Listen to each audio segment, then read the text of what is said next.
السلام علیکم ورحمۃ اللہ وبرکاتہ۔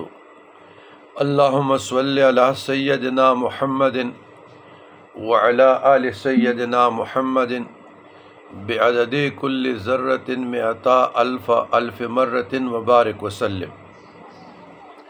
برادران اسلام،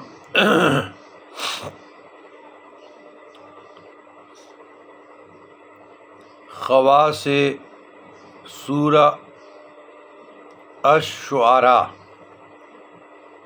سورہ نمل اور سورہ قصص۔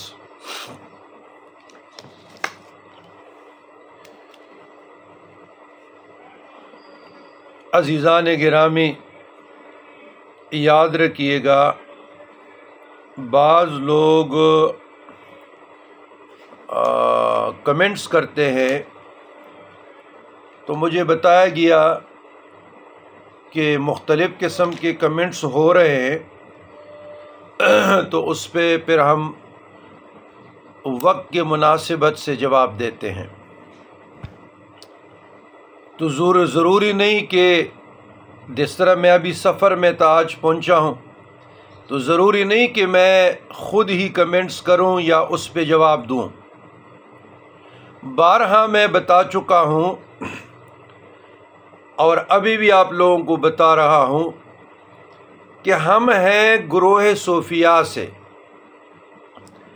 ہم فرقواریت پہ یقین نہیں رکھتے، بیلیف نہیں رکھتے، لیکن اس کا معنی یا مفہوم کوئی یہ نہ نکالیں کہ ہم اپنے راستے سے ادھر چلے گئے۔ نہیں، ہم اہل سنت الجماعت ہیں، سنی ہیں، اور سنی کے بعد حنفی ہیں، اور اصول میں ماتریدی ہیں،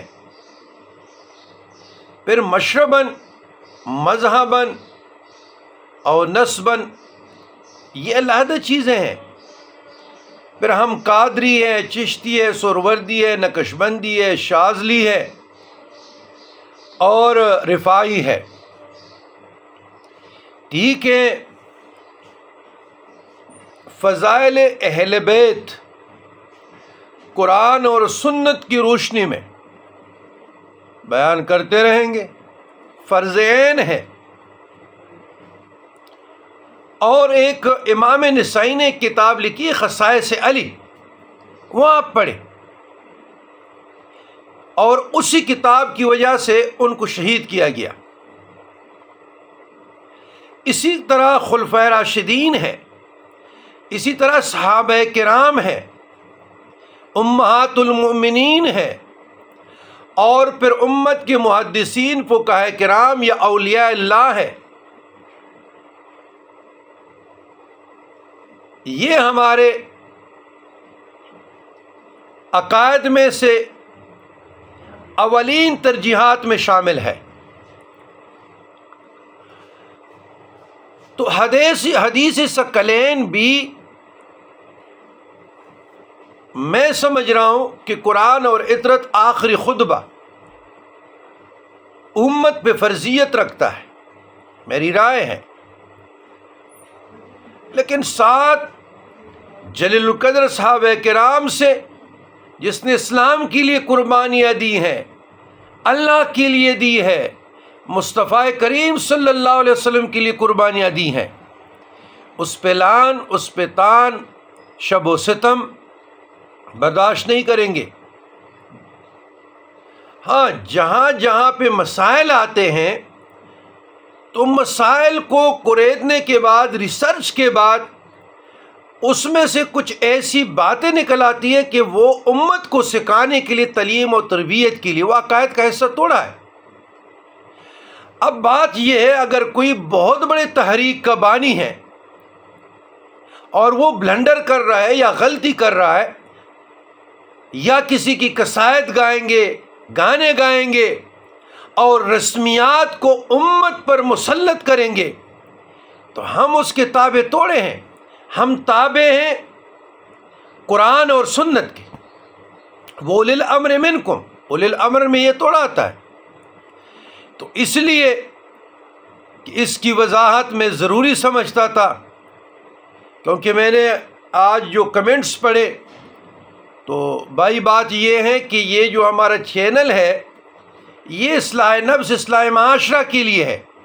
آپ پرسنل پہ مجھ سے کوئی بھی سوال کریں، میرے واٹس ایپ پہ آ جائے نا جی، نمبر ہے، ضرور آپ کمنٹس کرتے ہیں، آپ پرسنل پہ آ جائیں، جیسے سوال کریں گے آپ کی تسلی ہوگی، تشفی ہوگی، کوشش کریں گے انشاءاللہ تعالی۔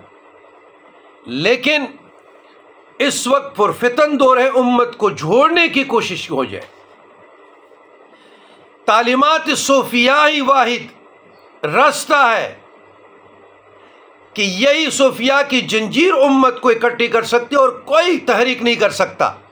بٹے ہوئے ہیں فرقے تو دو ہی بچے ہیں، سنی اور شیعہ، بقائے یہ دیگر جو ہے یہ مسالک ہے، یہ بٹ گئے ہیں، تقسیم ہو چکے ہیں۔ ایک خانقاہی سسٹم ہے کہ وہ لوگوں کو جوڑ سکتی ہے، ایک ہی پلیٹ فارم پہ لا سکتے ہیں، لیکن بدقسمتی اس معاشرے کی کہ خانقاہی سسٹم اس وقت 3 حصوں پہ تقسیم ہے، بریلوی، دیوبندی اور شیعہ، 3 حصوں پہ تقسیم ہے۔ تو آپ آج سے 100 سال پہلے بزرگان دین کی تعلیمات دیکھیں، وہ نہ دیوبندی تھے، نہ بریلوی تھے، نہ اہل تشیع تھے۔ اور مزے کی بات یہ ہے کہ اہل تشیع تو تصوف کو مانتے نہیں ہیں، بیعت کو نہیں مانتے، تو وہ کیسے آپ میں گھس گئے دیمک کی طرح؟ اہل حدیث پھر کیسے وہ بھی نہیں مانتے تصوف کو، وہ تو اس کو بدعت سمجھ رہے ہیں۔ اگر ہمارے ساتھ یہاں ہم کافی سالوں کی بات ہے، میں حزب الاعظم کی اجازت دے رہا تھا تو وہ ڈاکٹر تھا، اپنے آپ کو پنے خان سمجھ رہا تھا، تو اس نے کہا جی آپ نے یہ قادری چشتی سہروردی کیوں لکھا ہے؟ میں نے کہا ڈاکٹر صاحب آپ نے اپنے ساتھ ڈاکٹر کیوں لکھا ہے؟ جی میں پیشے کے اعتبار سے ڈاکٹر ہوں۔ میں نے کہا تو یہ بھی ہمارا پیشہ ہے نا، کیا یہ دین سے علیحدہ ہے؟ ہم قادری یونیورسٹی میں پڑھے تو اپنے ساتھ قادری لکھتے ہیں، چشتی یونیورسٹی میں پڑھتے تو ہم نہیں جی یہ بدعت ہے۔ وہ بھی سلفی تھا۔ میں نے کہا تمہاری نظر میں بدعت ہے اور ہماری نظر میں بدعت حسنہ ہے، یہ وہ راستہ ہے کہ لاکھوں قلوب کو توحید اور عشق مصطفیٰ سے منور کر گئے۔ میں نے کہا آپ کوئی سلفی کا مجھے بتا دینا کہ اس نے 3 لوگوں کو مسلمان کیا ہو۔ تو یہ خواجہ غریب نواز کی دھرتی تھی کہ 99 لاکھ لوگوں کو کلمہ پڑھایا۔ تو کہنے کا مقصد یہ ہے کہ ہم نے سینوں کو لگا کے چلنا ہے، لوگوں کا اثر نہیں لینا، ان کے رنگ میں رنگین نہیں ہونا۔ تو مہربانی کر کے جو یوٹیوب چینل پہ کمنٹ کرتے ہیں وہ میرے واٹس ایپ پہ آیا کریں، میں آپ کو جواب دیتا رہوں گا۔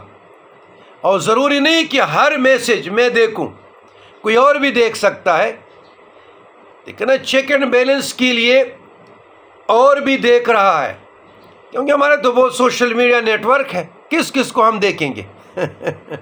تو اس لیے یہ ضروری تھی، سمجھنے والے سمجھ گئے۔ اور اللہ تعالیٰ سے دعا ہے کہ ہمیں راہ مستقیم پہ چلانے کی توفیق عطا فرمائے، اور دین اسلام کی سربلندی کے لیے اور دین کی دعوت و تبلیغ کے لیے، امر بالمعروف و نہی عن المنکر کے لیے۔ تو انشاءاللہ تعالیٰ جو صورتیں ہیں اس کا پارٹ 2 میں انشاءاللہ تعالیٰ ان کی خواص بیان کریں گے۔ والسلام علی من اتبع الہدی، ربنا اغفر لنا ذنوبنا واسرافنا فی امرنا وثبت اقدامنا وانصرنا علی القوم الکافرین۔